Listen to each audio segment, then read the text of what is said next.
Welcome. We're recording this session. Okay, and I'm also going to record to the cloud.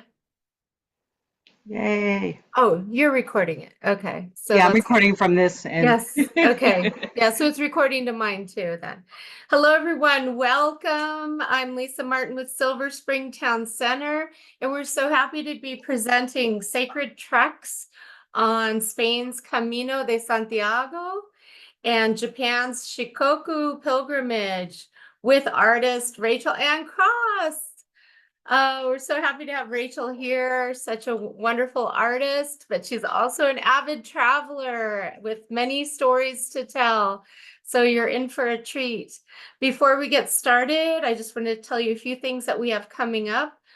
We're back on the plaza for Twilight Tuesdays. Every Tuesday we have events there. And this coming Tuesday is Afro-Latin dance, 7 to 9 p.m. And there's teachers there too to help teach you the moves. So come out to Veterans Plaza. Actually, they start at 6:30 with the lessons. So come on out.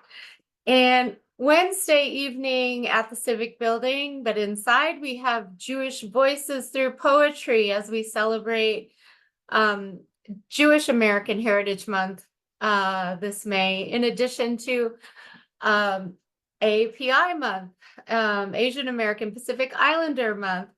And so for that, on Thursday, we have an event at El Golfo. We have Ukulele Hui Under the Stars on El Golfo's patio. So come out to El Golfo and enjoy some Hawaiian music and dance. And don't forget your Hawaiian shirt and a lei or whatever you would like to wear to get into the aloha spirit with us.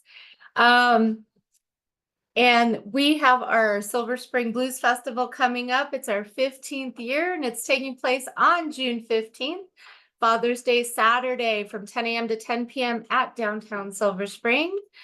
And we have an exciting lineup, including Deanna Bogart, the Nighthawks, and many others. So come on out for that. And we are also celebrating Silver Spring Blues Week, June 9th through 15th with events daily. And so I hope you can join us. All of our events are made possible with generous support from Montgomery County, United Therapeutics, the Arts and Humanities of Montgomery County, Montgomery College, Maryland State Arts, and many others. And now we'll get started with the program.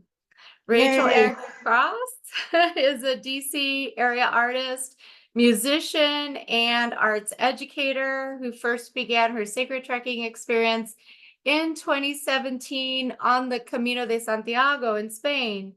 She has since completed the 500-mile Camino twice and half of the Shikoku Buddhist Pilgrimage in Japan. These amazing treks influence her artwork and spiritual practice on a daily basis. Rachel, sorry, just lost my spot. Rachel is an artist, musician. Let's see, on a daily basis. Where did I leave off? She's okay. Sorry, I'm losing my spot here. Okay, when I'm recording and it's doing that. Okay. She's been working in the DC area for over 25 years. Her vibrant artistic vision and sense of social justice are heavily informed by her early childhood in Los Angeles, my fellow Southern Californian. Rachel is an adamant hiker and nature lover. These themes feature prominently in her artwork, and Rachel's artwork continues to be exhibited in galleries, private collections, homes, and office spaces throughout the United States, Europe, and Australia. Rachel holds a BFA in Fine Arts from the Corcoran School of Art. Additionally, she studied in New York and Paris through Parsons School of Design. Rachel is currently an artist in residence for the City of Greenbelt, Maryland, and is a resident of Takoma Park, Maryland. You can see more of her artwork at planetrachel.com. Give it up Wow. for Rachel. Thank you. Welcome, Rachel. Take Thank it you so away. much. Thank you, Lisa, for inviting me. We've tried to make this happen for probably a year or so. So I'm thrilled to get to talk about some of these amazing experiences. First of all, I want to say it's honor and privilege to share everything that I'm going to be sharing with you tonight. There will also be times to ask questions and comment and all of that. So I hope that you will feel empowered to do so. So doing something like a 500-mile hike is, for me, like, was very scary. So if you think about it and you get scared, that's a normal reaction. Doing something like that for sure. And also it takes some planning. So I'm a self-employed person, so planning for a year, especially with the first one, getting my family acclimated to the idea that I am this person going on my own, a woman going on my own to hike in a foreign country. That being said, I encourage everybody to do it. So I would like to share a PowerPoint with you that talks about both of my hikes and kind of how they're similar and how they're different. And please, write down questions because I would love to answer those for you. And let's see, let me see if I can get my screen share thing going on. Make that bigger. There we go. Okay. And it's so cool having all of these, a lot of folks I know, and then other folks as well. I think this is the right one. Let's find out. Can you all see that? Can you see the PowerPoint? Put a thumb up if you can, because most of you are on mute. Yay! Okay. So, sacred treks. Why am I calling this sacred treks and not just Rachel's going hiking for a month? It's sacred treks because historically, these hikes or these walks have a spiritual meaning or a spiritual reason for a lot of people. Um, so I'll get into that a little bit as well. But I think if you go on a 500-mile hike, there's going to be some communing with something for sure, if you're outside for all of that. Okay, so sacred treks, the Camino de Santiago starts, or the route that I did started in France. It goes through a big section of Spain, and the Shikoku is on the island of Shikoku in Japan. Let's see if I can get our next slide up here. No, let me try this one. Figure out how to do this thing. Let's see. Oh, yay. Okay, can people see that? There we go. Okay, so hopefully you can see this image. I'm going to move my little people out of the way here so I can see it. There we go. Okay, so Santiago was one of the disciples of Jesus. This is the story, depending on what your belief system is. And he is enshrined, or his remnants are in a place called Santiago de Compostela in Spain. And during medieval times, this became a religious pilgrimage route. And people walked from all over Europe to this site. And you can see the statue here, and he's decked out with all kinds of lovely, the staff and the robe, and he doesn't look like a modern human being in this slide. Okay, so a lot earlier than that, there was another human being on planet Earth, Kobadaishi, in Japan, and he did a pilgrimage route around the whole island of Shikoku in Japan. And the places where he stayed and the people that he met, there are lots of temples that were erected in his honor. There are 88 temples. So on this pilgrimage, you walk from one temple to the next. And just a little comparison here. Let me see if I can get this to do this. Go back here. Here we go. Okay, so check out what he's got. He's got his hat. He's got his staff. He has a bowl of something, right? A bowl to put nourishment in. Okay, and then look at Santiago over here, right? He's got staff. He's got a gourd to put his food in. He's got the robe. He's got beads. So it's a lot of similarities that these two beings walked the earth at very different times. Let me go to the next. Okay, so the most popular route of the Camino de Santiago is the one that I did, and it starts on the French side of the Pyrenees, and you need a good Pyrenees to cross those. I had to make that joke, sorry. And it's 500 miles, and you can see all these little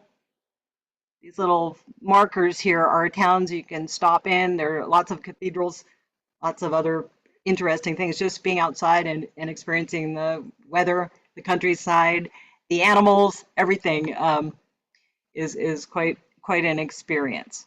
So at 500 miles, it takes a month or more, depending on how fast you walk, how far you want to walk, and all of that. This one, let me go to our next. If I can go to my next slide here. Come on. Oh, come on. Should be letting me go to the next one. Not sure why it's not. There we go. Okay. So the Shikoku pilgrimage is a little bit longer, and it is a lot more difficult.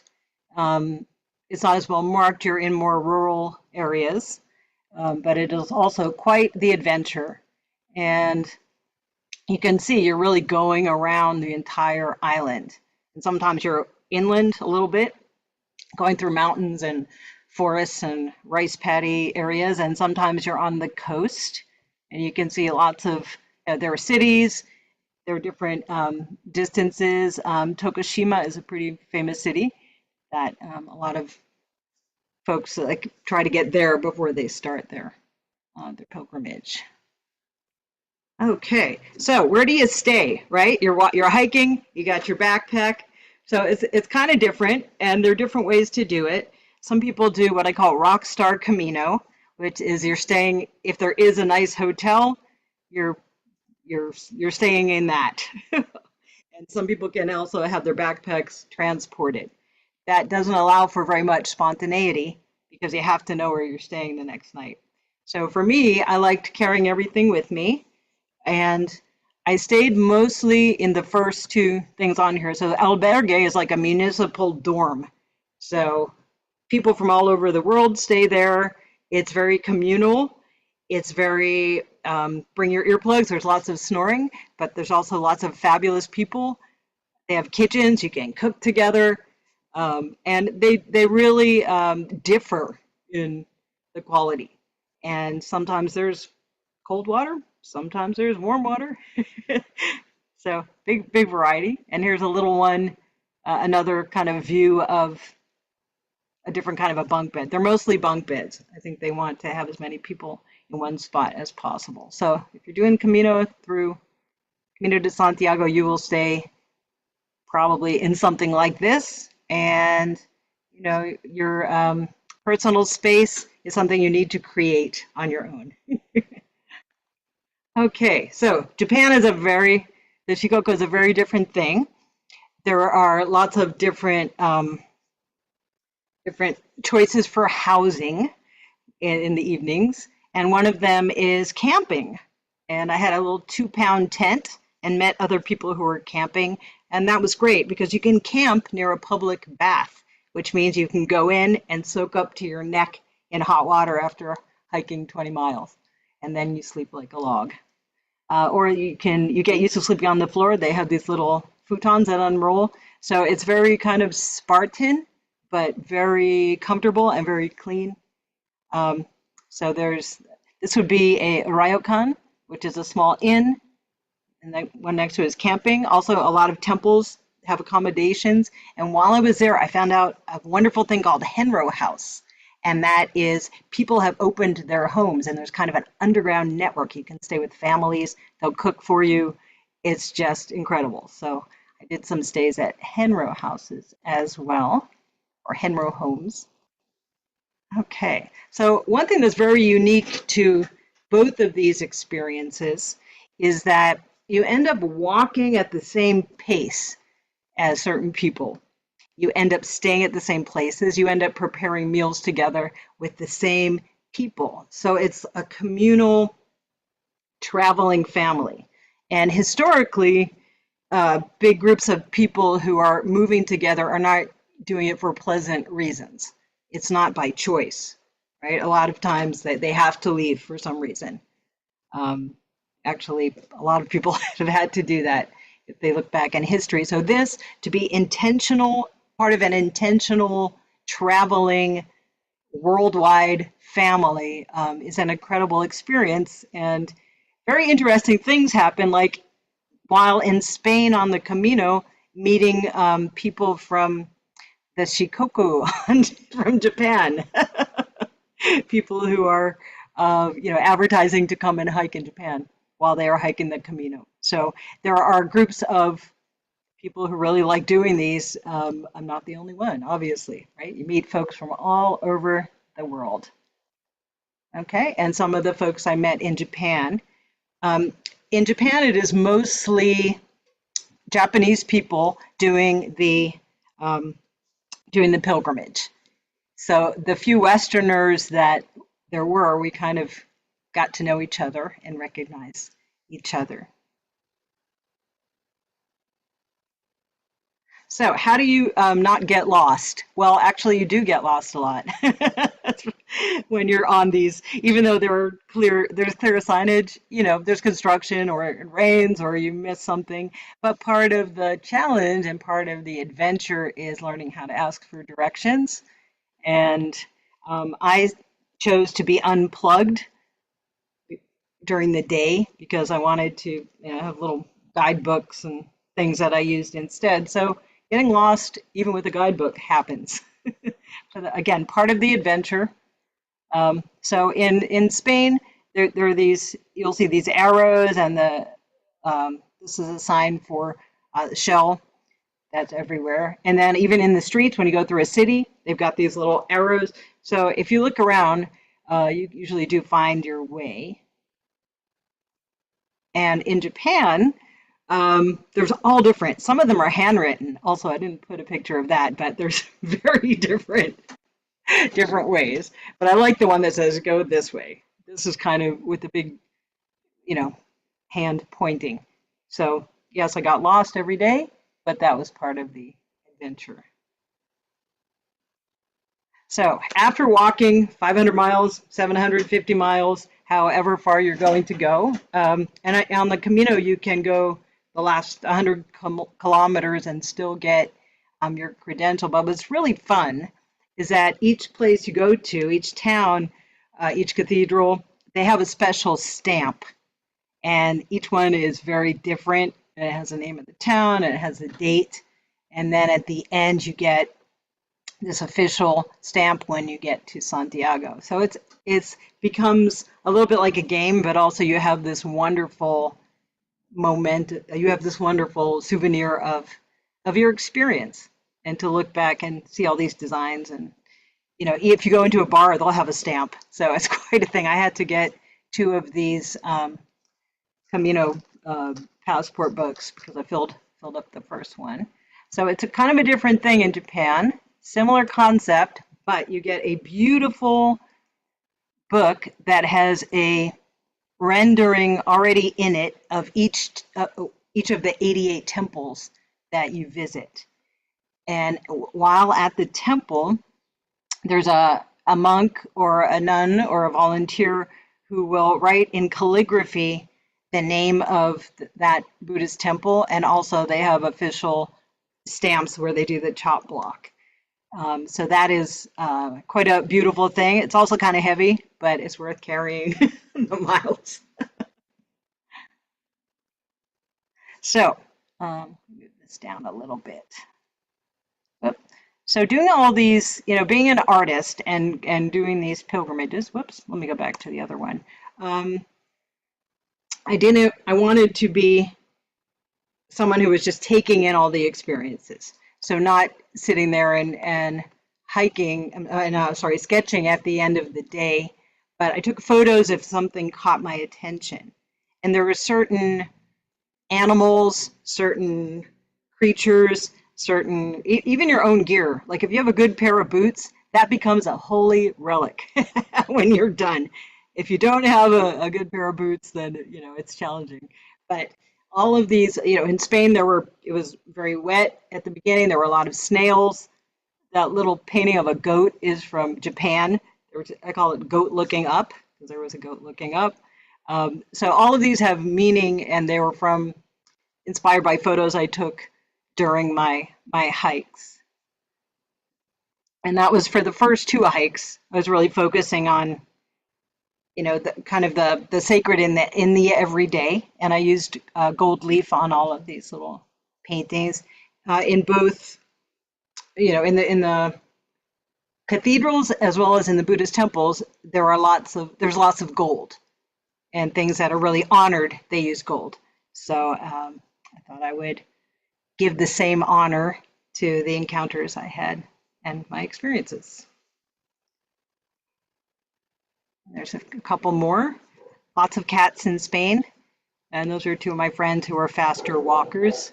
So they were usually in front of me in Japan. And you'll notice there's a certain kind of hat and a certain kind of vest. And I'll show you some of those things after the PowerPoint. Okay, so this latest Camino, which I did last spring. Actually, I was still on it during this time last year. I was more inspired by the weather and the natural phenomenon that were happening, and the flora, the fauna, and just the experience of being outside for most of the day. You know, you're not in a vehicle, you get to a town, you're still outside. You have to walk somewhere to get your food. You have to, you know, you walk around, you're outside. So I was thinking about rain, and we're kind of taught that it's a bad thing, but I think it's a really beautiful thing. So I started making these rain clouds. My artwork, it uses 80% repurposed materials, and that's also my way of honoring the earth. Here are a few more. There's a tree of the ancestors, and I had a public art project for the City of Wheaton recently, and that's about water. Yeah, that pyramid. Lots of water on these walks, especially Shikoku, because you're on an island. So pretty much you get to the edge, there's water. Okay, so arigato, gracias. That ends my PowerPoint. Let me see if I can figure out how to get out of the PowerPoint. And I would love to show you some other things and also open up for questions. Okay, and I'm not sure, how will we do Did you want to questions? do the videos first, or did you want to Yeah, I think I'll take a few questions and then take questions? Yeah. yeah, Okay, people or great. comments.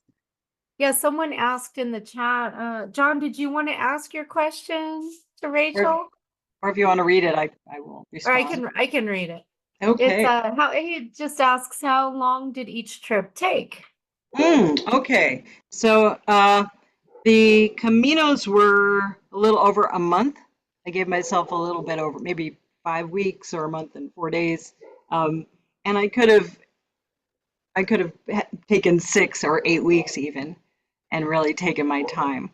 And the Shikoku, it was more difficult, and I did half because I slipped in the woods and broke my wrist. I had to come home during that, but that was still a month even to do half of it. It was very mountainous, but really beautiful, really worth it, and I hope to go back. So Wow. So you're going to go back and finish. Yeah, at some point. You know, I have my book here, and it's only, well, let me see if I can show you a little bit. Oh, This yeah. Yes. Really cool. Really cool. And but it's, you know, it's only half full. So there we go. Oh, here's a good question. How many hours each day did you walk on average? Okay, this is a great question. In the guidebooks for both of these treks, there's suggested amounts to walk every day, and it's usually something like 15 to 20 miles. But some days I would go longer because I wanted to be closer the next day to a place that I might want to explore. And some days just wanted to go for it. But an average about 15 miles a day. I think there was a chat that came up. How did I train? Okay, if you're in the Silver Spring area, I would walk to Brookside Gardens on Sligo Creek Trail from my house and back. That's 16 miles. Can also drive to so many beautiful places like Great Falls, the C&O Canal. So I started with maybe 10-mile walks, then they got longer, and then I started walking with my pack. If you're gonna carry everything you need, you wanna make sure when it rains, is your rain gear great? Are your boots, do they work? What about your socks? All of these things. So doing the training walks, not everybody does them, but I would recommend it. And kind of funny, at the beginning, friends would go with me on the training walks, and as soon as they would get longer than 10 miles, they said, you're on your own. Girl, you're on your own. Okay, another question was, I think, how long did I train for, or when did I start training? Okay, good question. I would say probably half a year before I went. Just whenever I had free time or whenever I had space in my schedule, I would start the walks. And then as it got closer to the time to do the treks, I would do like 2 15-mile walks in a row. So maybe one on Saturday and one on Sunday, so that I was conditioned to walk that far and not have recovery time in between. Great question. And there was another question, I think, but I didn't see. Well, before we get into what did you Yes. take exactly? Oh, Can that's you a whole. is the next one, but before that, can you Yes. tell us more about how you prepared for the blisters and how you dealt with blisters? That's a really good question. So there's specific stuff that I did, like breaking in my shoes or boots, getting them a half size bigger than what I normally wear because your foot's going to swell. So that really helps. I also use trekking poles. They take up to 25% of your weight when you're walking. So those of us with hips and knees, it's a good thing. It's a good thing to have. If you've got hips and you're going to do a long walk, I recommend those. So yeah, trying different socks. There were some really knowledgeable folks at REI, and also a local person who mentored me was just awesome. So he really helped kind of guide me through. But he also said, well, you'll figure it out. And guess what? They have stores in Spain. So you can actually, and in Japan. So if you really need something, you might be able to find it there. A good question. Other questions before? Yeah, there are a couple new ones in the Okay, chat. great. So what exactly did you take? Okay, 2 sets of clothes. Two. Only Two. two. 2 sets of clothes and a couple, like a good rain gear. And, it's not about fashion. It's about what's going to endure and what is going to be comfortable. And you dress in layers. So instead of bringing a coat, parts were very cold, you just put on all your clothes before you go. So, you've got your pants, and you've got a base layer, a short sleeve shirt, maybe a very thin fleece, and then your rain jacket. And you are warm and insulated. And also you're moving. And I had a 15-pound backpack.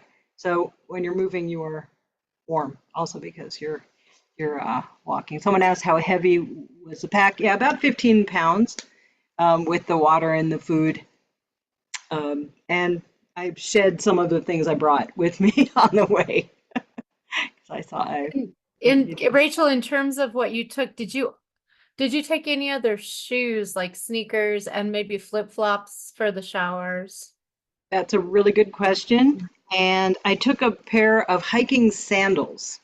Oh, okay. And the reason is if for some reason my boots got messed up, I could still walk around and probably hike in those. And they also really, you get to places at the end of the day and you're going to walk around and you want to take your boots off. So you have another Yeah. option of something to put on your feet. So yeah, Mhm. those were the two things: hiking boots, hiking sandals. Do most people only bring two clothing, two outfits? Well, it's recommended, and I would recommend it. Some people bring more, but then you're going to have to carry more. Right. So for me, as long as I had clothing that was well made, that was going to serve me, layers, things like like one of those shirts that repels the sun, like SPF 50 shirt is great. So you don't have to slather up every day and it covers you. Big hats, things like that. They're just, those are the priceless things, not bringing a lot of clothing. The Right. things that work. And Sorry what about kind that. of research, Sue asks what were the guidebooks you used and what other research? How did you inform Ah, yourself to okay. prepare? So many years ago, I think I saw that film The Way and I cried through the whole thing. And it's not the religion I was raised in or anything, but I felt called to do this, right? So that was kind of stepped in. And then a friend of mine who is just a wonderful person, local person who's a massage therapist and a doula, she said, maybe you should do that walk. She really encouraged me. And I started reading some books about it and some firsthand experiences, some mystical kind of interpretations of what the Camino de Santiago is. And that's it. Then I just said, okay, I'm going to make a commitment. And I carved out the time, 6 weeks to be away, or 5 weeks to be away. And I needed a year to convince my family that I would be fine doing it. And that was okay to go by myself. Right. So did you mention guidebooks? Which guidebooks you Yeah, recommend? so I brought my Kindle. That was my luxury item, is that I brought like the smallest Kindle made for human beings, but it's still bigger than my phone. So I had some information on that book, but also this is just a little Michelin guide to the Camino. And it is full of, so I can show you if you're able to see that. It gives you the distances and the elevation between towns. Now, a town could be 3 houses and a farm, or it could be a city. So yeah, uh, there's a big variety. So this book, it's small, it fits in the side of the backpack. This was great for the Camino, this Michelin guide to Santiago. And for the Shikoku, this was priceless. This is 88 route guide. And it has places to stay. It's got phrases in Japanese. It goes over customs and rituals and there were a lot more rituals on the on the Shikoku, which were kind of fun to Can you do. tell us a little about a ritual that you encountered?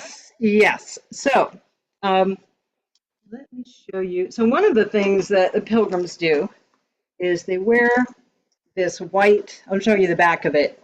They wear this white vest, and a lot of them wear a conical shaped hat as well. But this shows that you are a pilgrim, that you are a henro.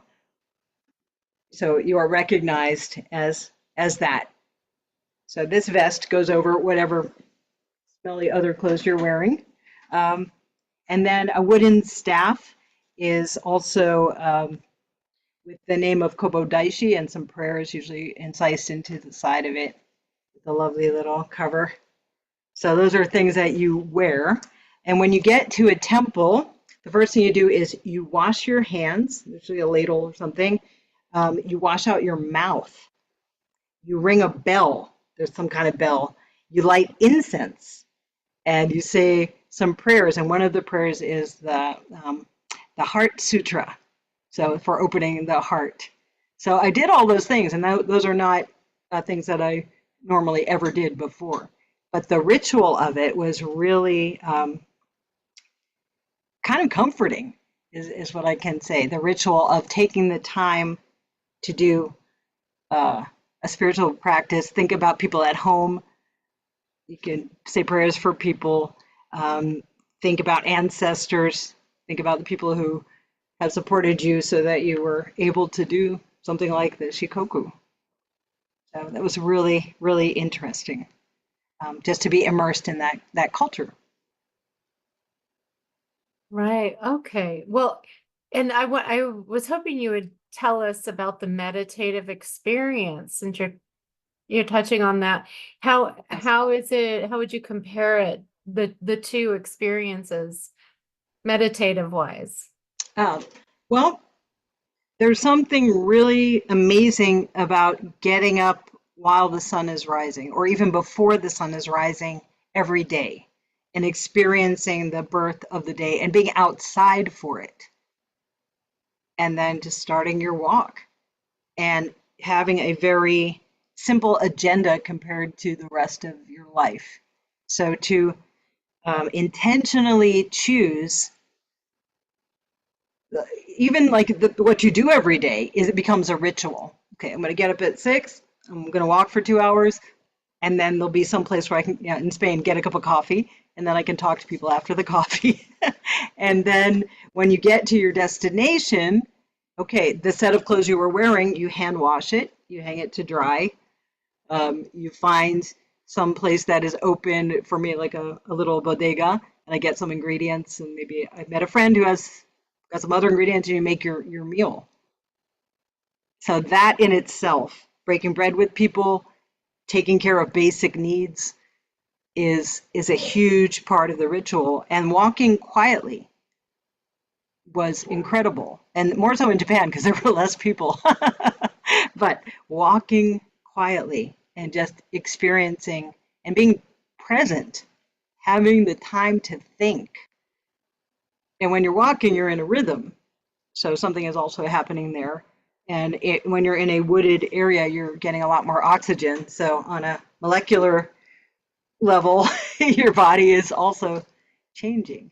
And you're doing aerobic exercise for maybe 5 to 8 hours a day. You're moving, just an incredible thing. So it took you about 5 to 8 hours to walk that average of 15 miles a day? Yeah, there'd be stops, to eat, and or if something was interesting, or if there was a stream that I wanted to stick my feet in, or some cows I wanted to pet, or whatever it was. Yeah, so then that allowed for wiggle room. But by early, if you leave at 6 in the morning, by early afternoon, you're at your destination, and you have the rest of the time to explore. And most folks go to bed early, which was really nice too. Different than home. I imagine the Camino is more social compared to the Japan walk. It is, but that's also by choice, so culturally, a lot of the things close down in the afternoon and people eat later at night, like 8 or 9 at night. So for me, that schedule I couldn't do that every night. So I usually walked with friends who were into making a meal together earlier in the day, or earlier in the afternoon or evening. I go to bed early, and that worked for me. Getting up at 6, you want to go to bed at a decent hour. Wow, okay. Yeah, but there were a lot of pubs, and people did take advantage, and it was fun. Right. And Kim asks, were there any concerns or issues being a woman and going by yourself? That's a great question. The first time I went, I was a little nervous about it. And I was thinking historically about it. And I was thrilled to know that so many women were walking, because throughout history, there are not that I know of, there are not women saints who have done massive pilgrimages in the past because it wasn't safe for a woman to go by herself. That doesn't mean the women didn't do plenty of walking because the women were the healers and the midwives and they were walking around.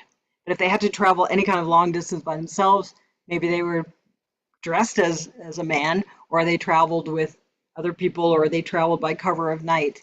So it wasn't safe for them. But on this, I felt completely safe. And in Japan, because there were not very many Westerners, people would literally see me coming and they were ready to help. So it felt incredibly safe both times. I will add that in Japan there is a custom called osatai, which means it is a blessing to help the pilgrims or help the henros. So people would come out and bring me food while I was hiking, or a soft drink, or I still have bookmarks that a couple who had a little farm, they waited in the rain for pilgrims to pass, and they ran out and gave me these little bookmarks. So they gave me these gifts, and it's a blessing for them to help people who are making this trek. So I loved that, and that made me feel safe, and it made me feel seen also. Good question. Yeah. Yeah. Right. Yeah. Fortunately, we live in a day and age where it's safer. I backpacked through Europe twice by myself for 3 months in my late 20s. Yeah. So, but yeah, there are some dangers, but I think it seems like you have a lot of people of like mind along the way that would look after you too, right? Yeah, you get to know people, and then people are used to people walking these routes. There was a really good question from Jan Shaw Right. about what was kind of the catalyst for these walks, and every time it was different. So the first one was when I was turning 54, and I thought, okay, I'm putting my toe into the middle of my life, and there's no societal ritual for that time of life. There's no formal rite of passage. So I'm going to make my own.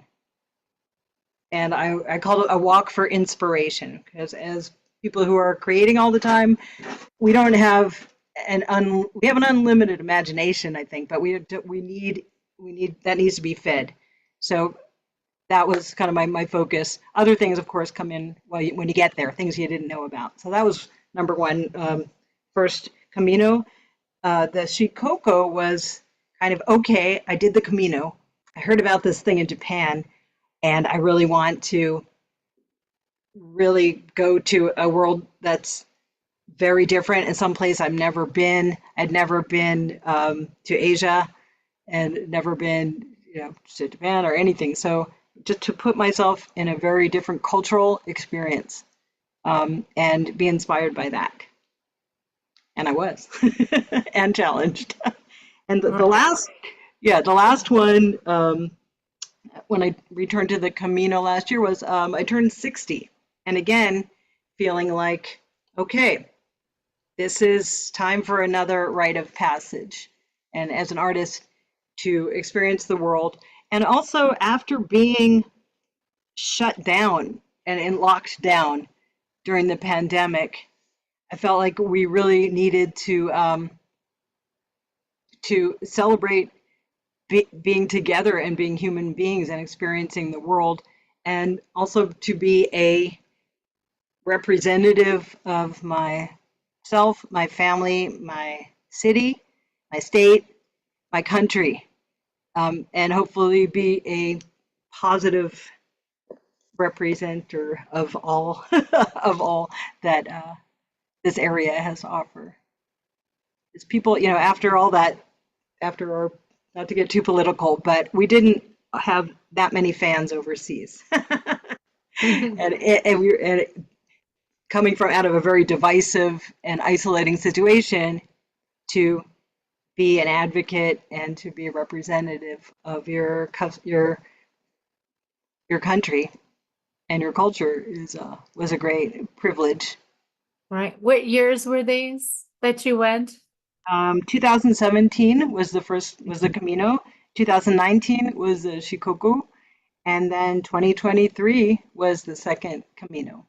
Great. Okay. And someone asked what time of year was it? Ah, okay. Spring. Both, yeah, all of these spring. Early spring is my favorite time to go. It's not as hot. There are not as many people. It rains. Yes, there is weather, but it's just I like things coming to life. Great. Okay. Um,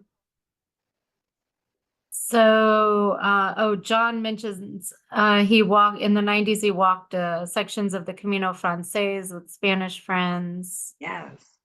and biked the Camino from Roncesvalles Ransava, yeah, to Ransava. Burgos. Yeah. And then in '07, he and his wife walked from Roncesvalles to Santiago for their honeymoon, Oh, that's then fun. drove out to Finisterre. Um, Unforgettable experiences. He hopes to do it again in a year or two. Um, and getting back to the spiritual side, Andy is asking, there's a spiritual walk in the north of Italy. Do you know anything about that? No, but I would love to. My email is helloplanetrachel@gmail.com. So if you have a link, send me a link. I'm happy to And do then, that. Jan, do you want to ask your question? Would you like to ask? You're muted, but Hi, you talking about an earlier question? yeah, about the spiritual awareness. Yeah, Rich, I guess I'm just really curious because I have one of your beautiful pieces, of course, you know this. Yeah. Um, I'm just wondering what really propelled you. I'm 61 now, so you and I met, we were in our 30s. It's Yeah. just sort of at this stage, what propels you to be that brave? And now, for some other people may not think about that, but you get a little bit older. It's not like you're going to fall apart, but it is a bit of a challenge because we don't have all of the vitality in terms of our limbs that we have. So, but we also at this stage where we can dig a little bit deeper to who we are. So what was the catalyst for that? And then what did you learn about yourself in the process? So intentionally putting myself in an uncomfortable situation to learn is what I decided I wanted to do. And also, you learn how to pace yourself. And that is when you're doing something extreme, physically, mentally, spiritually, pacing is everything. And at this point, you are 60 wonderful, by the way. uh, this is hopefully one thing that we've learned. This is I just want to read you this, and this is kind of the idea that on the Shikoku that it's written. It's also experienced though on the Camino, just in the culture of kindness. So that is something that I really learned and I really needed after this lots of meanness and mean-spiritedness in our world. So there are 7 gifts needing no wealth. Look upon others with kindness, smile to others when you meet, speak to others with kind words, offer to those offer to others those free services you are capable of offering. Offer your heart to others. Surrender your seat or similar location to those who could better use them, and offer lodging when people need. So this is kind of the tenets of the trek in Japan, but it's practiced. And it's like, be kind. That's it. I needed kindness, so I went to these maybe extremes, some people would think, to be in a community that intentionally practices kindness, which is quite a thing. And I'm trying to keep that with me. And some days it's a challenge. Thanks, Jen. Great. Great. So it sounded like a very healing experience, both of them, or all Yes, 3 of your experiences. absolutely. Yeah. And someone asks in the chat, what was something that surprised you along the way? And tell us about each trek. What surprised you with each one? Wow, that's such a great question. I'm still, even though I trained and I was like, really felt strong, all three of these, I was still surprised that I could do it. And I know that sounds maybe strange, but even after doing the first one, I was still surprised I could do it. And also, I was surprised that I was on the second and third times that I could help other people. And that I could be a better listener. So I know those are broad things, but that's really what I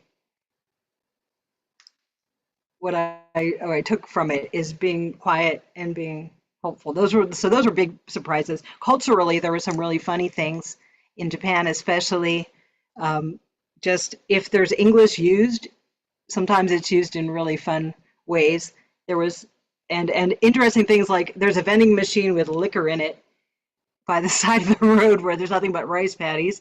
And in Spain, there's beer in vending machines. So just some cultural things that I thought were really, really funny in that way. And you're meeting all kinds of people, and the characters you meet are a surprise because you have no idea who you're going to meet. If you go by yourself, you're going to meet people, and it's amazing. Can you tell us about a memorable person you met on each trek? Oh, wow. Okay, there's so many. First one who comes to mind. There's so many. Oh gosh. I would say on the first trek, I walked with a lot of people who didn't speak English. Actually, I was the only American in the group that I ended up kind of hanging out with all the time. And what was so lovely about that, and different from what I experienced at home, was that the youngest people were in their 20s and the oldest people were in their 60s. So walking with a multi-aged group of people. So that happened on the first Camino. The Shikoku, the big surprise was how rugged it was. It wouldn't fly in the United States because we have too many lawyers, I think. But there were places where you had to pull yourself on ropes like up the side of a mountain because the trail was so rough. So things like that, just the terrain, and that nobody made a big deal about it. That was very surprising. And that you would see very, very old people working and moving around and walking. And that was a big lesson, that older people were still very, very vital. So besides individuals, that's like something that I took out of that experience. And the last Camino that I did last spring, I walked a lot with women my own age, and that didn't happen the first time. The average age of people walking the Camino de Santiago is 46 to 65. Maybe because we have, some of us are partially retired, or we saved up money, or we just said, screw it, we quit our jobs. I don't know, but that's the average age. So walking with women who are entering into what I call the wise woman phase, and they were from all over the world and really interesting people, and everybody was fierce in their own way. That was a wonderful and unexpected surprise. Great. Did you want to show some video before we get to the next questions? Yes, I wanted to show, there's strange things that you're only going to see certain times and in certain places. And one of the things, can you show it from there? Boots? Let's show the boots. So in Japan, everybody takes their shoes off before they enter a house or a home or an establishment. And in Spain, you had to take your boots off wherever you were, if you were entering a place to stay. But also, a lot of people's boots fell apart and they became planters and other things along the way. So the boots everywhere was just something you're not going to see every day. And I really got a kick out of it. And those were mine. They started out a different color than the way that they ended. But there are boots, piles of boots. I love all the different languages out in the middle of nowhere. Boots even with a great view on top of a mountain. Very creative uses for boots. And there's a reason why, you keep, usually the boot rack was outside, because you can imagine the lovely aroma of 30 pairs of boots that have been worn for, 5 to 8 hours a day through all kinds of weather. And those are my lovely boots that I left in Spain at the end. Oh, Yes. it seems like you wouldn't have a chance to dry them out with all that. Okay, with you that learn schedule. hacks. Yeah. Put newspaper inside them and turn them upside down, Oh, and okay. they will dry. They will dry. And Great. someone said, did I have house shoes for inside? No. I would wear clean socks, or in Japan, sometimes they had little slippers for you, depending, well, not in your own tent, but if you were staying at one of the little inns, they would supply you with things like that, which is wonderful. Okay. Did you want to show nourishment next? Yeah, I will show nourishment, and this is in Spain. Okay. Yeah, people say, well, how did you eat? How did you? So, nourishment in Spain. Very And simple. these videos have sound, but it's just not working for us. Yeah, so this one has food, glorious food was the soundtrack for this. In a monastery, there's a lot of communal preparing, and then there's some little spots that have crazy desserts.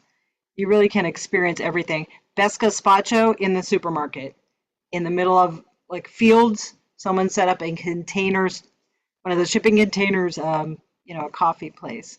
But these are typical things. On top of a mountain, someone has a donation only place where you can. Yeah, I still remember that watermelon. Absolutely amazing. And Spain has good sweets as well.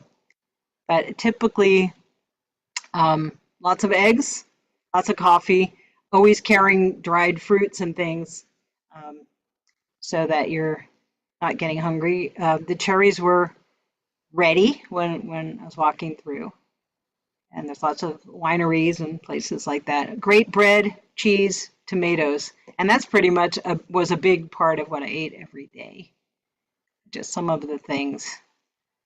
And different regions have things like goat cheese and sheep cheese. And that Aquarius is their version of Gatorade. Good coffee, good ciders. And pizza was not my favorite.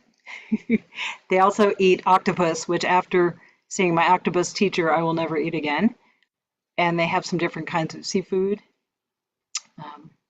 But just very, it's great to experience whatever you can, wherever you can. I believe a full sensory experience adds layers of things. Churros are off the hook if you're a churro fan. So that's some of the nourishment. You're making us hungry here. Yeah, so good. So good. But really preparing meals, breaking bread with people was a daily thing on the Camino. And it was a really special thing. Because you had people from all different countries, and I introduced someone from Korea to gazpacho. They had never had any. So there you go. They're really fun. So, great. Well, we had some other comments, questions in the chat. I think, did anyone want to ask Rachel a question on video? That's being shy. Don't be shy.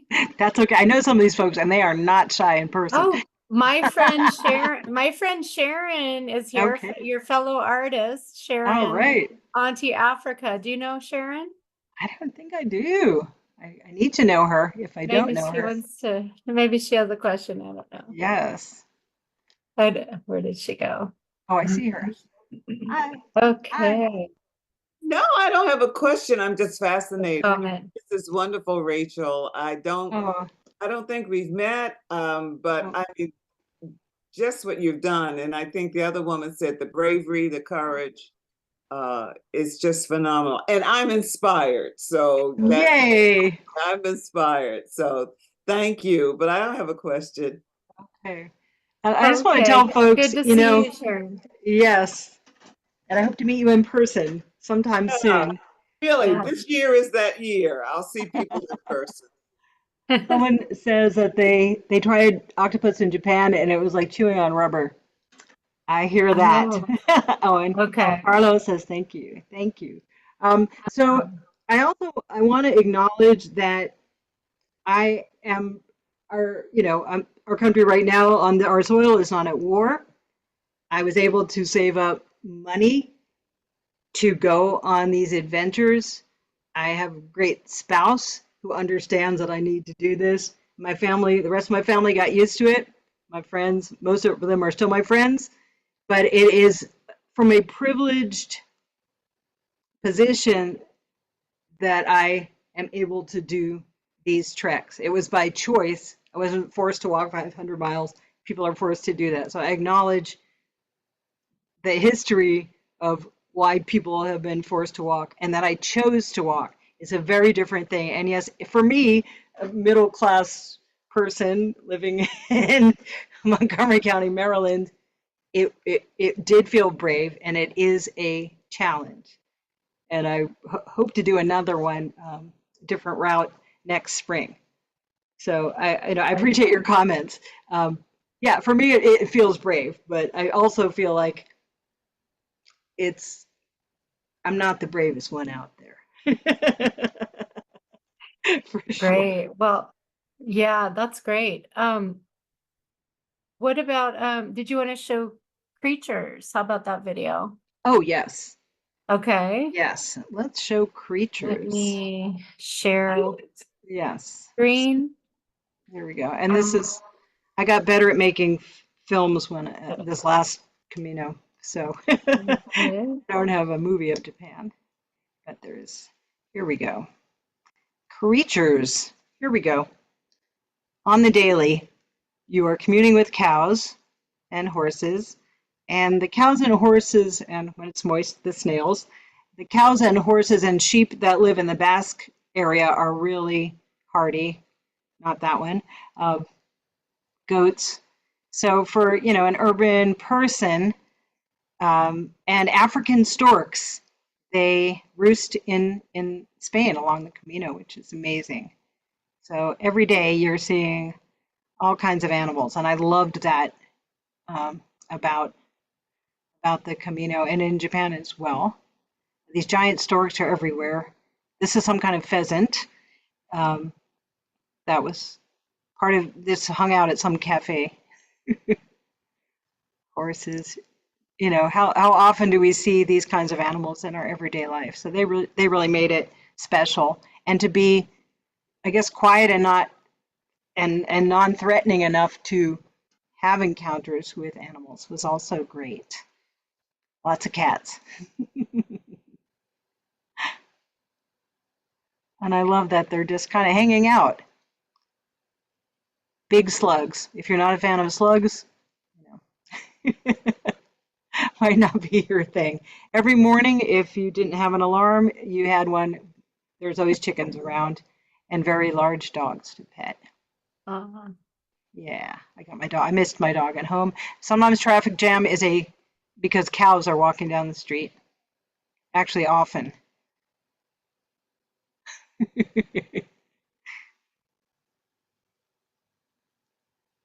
And I don't know what breed these are, but they're really I beautiful. think they're used to being on camera. Probably, but they're just, they're lovely. So sweet. Yes, everyday encounters with animals. Lots of chickens. And this was what they call in Finisterre, which if you keep walking, you hit the sea. And that's when I got home with my animal. Oh.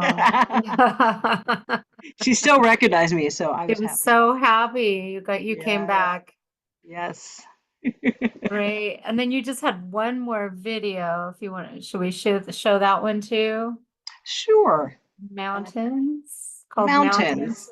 And after after being locked down, homebound, figuring out how to have an income from home as a person in the arts, there was something so liberating just to have some mountain time.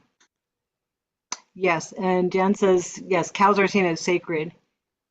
Oh, someone wants to know about breaking my arm. Okay, I'll get to that after the mountains. Yeah, we still have time for more. I know. But walking in this, there were not people around, maybe one or two, but to be present outdoors in this kind of environment was such a gift. And it rained a lot. My hair was wet a lot. I'm in the clouds. But to be outside in all kinds of weather and not to be afraid to be outside in the weather, if you have the right clothing, if you got your layers, it really is wonderful, and you're going to experience different kinds of things. I guess it was cold that day. There are my trekking poles. But what of you to be up that high? Oh yeah, I remember this day when there's sideways wind and rain. But again, you're in the clouds, and so beautiful. So beautiful to be there. Yeah, how often do we get to be In the clouds? In the clouds, literally in the clouds. I don't know why that dude was wearing shorts, but he was hardy. Showing off. Yes. And you can see these little signs, the Camino, you see them everywhere. And just really, it was stunning. I couldn't get enough of these kinds of views. And if you know that song Rise Up, that's what was playing. But right. Coming out of pandemic, coming out of being, not being able to travel safely, to be in an area like that and to be present was just an incredible gift. So somebody asked me about breaking my arm.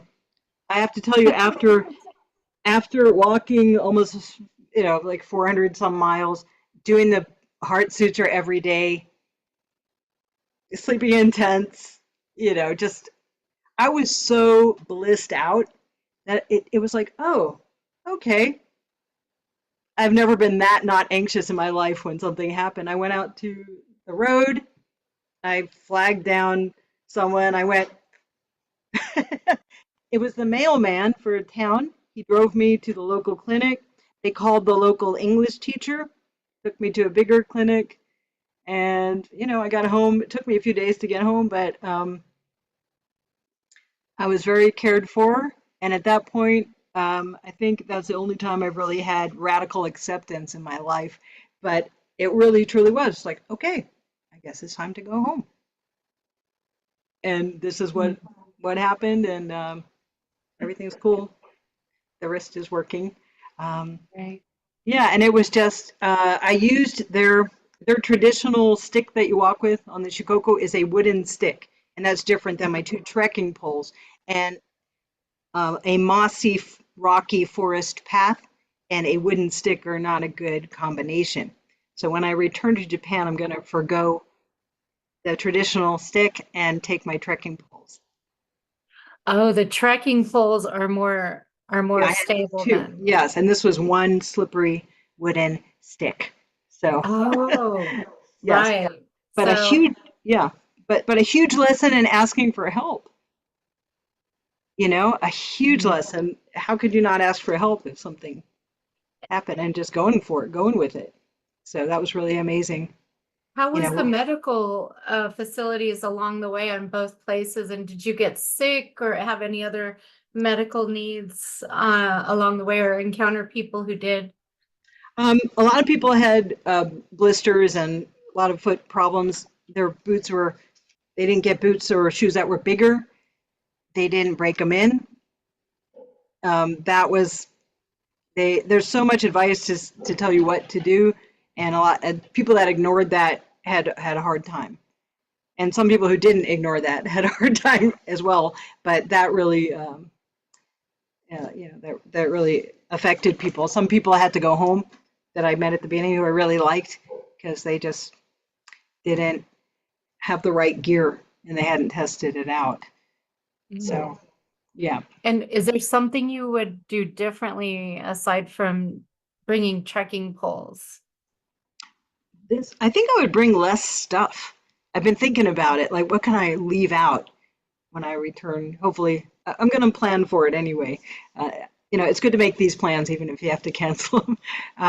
Yeah, I think I'm going to bring less stuff. And each time it's for different reasons. I feel like, all these, a lot of mythology and a lot of literature, a lot of stories that are about quests are in every society, but it's usually a man, and he's usually young, right, when he goes on these quests. So we need to flip that script, girls. I'm telling you, and gentlemen, if you are older, if you're tuned in.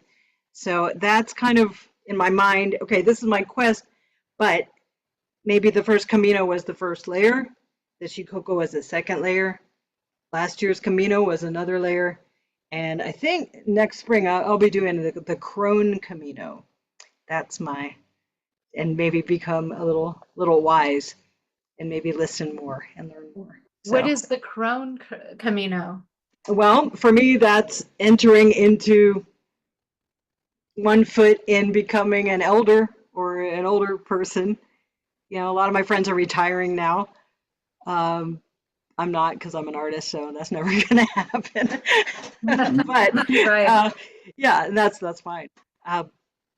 But really entering into, I'm 60, I'm not going to live to be 120, I'm pretty sure. So I'm really in kind of the last quarter of my life right now on planet Earth. So what am I going to do with that? What does that mean in this chunk of life? And we don't have, we have some guidance for that, but I think that's something we need to make for ourselves and figure out as well. So this, when I have, you have a month to walk and think about things, it really helps to take that time to allow yourself to think and decide.